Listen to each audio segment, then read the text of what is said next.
సనాతన ధర్మ పరిరక్షకుడిగా మారుతున్న పవన్ కళ్యాణ్. ఎందుకంటే రాజకీయాలకు వచ్చిన పవన్ కళ్యాణ్ సిద్ధాంతము విపరీతంగా ఉండేది, కానీ ఈరోజు దేశం కోసం ధర్మం కోసం అనేటువంటి ముఖ్యంగా హిందూ ధర్మం కోసం అని స్పష్టంగా మాట్లాడుతున్నారు. ధర్మ పరిరక్షణలో నేను ఉంటానన్న విషయం, అతని యొక్క ప్రవర్తన, అతని యొక్క మాట తీరు అద్భుతం. అన్ని మతాలు సమానం అంటూనే హిందూ ధర్మంపై దాడి చేస్తున్న ఒక్క మాట కదిలించి వేస్తోంది.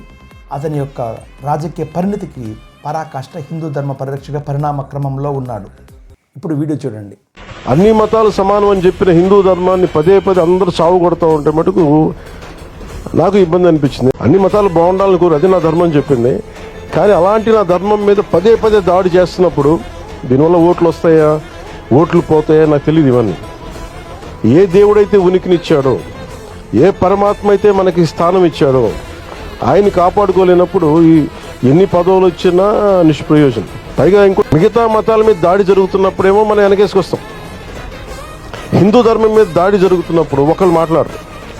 అంటే నాకు ఒకసారి ఏమనిపిస్తున్నా, ఓట్లు రాకపోయినా పర్లేదు కానీ ధర్మాన్ని నేను కాపాడుకోవాలి. ఇది ఖచ్చితంగా నేను తీసుకున్న నిర్ణయం.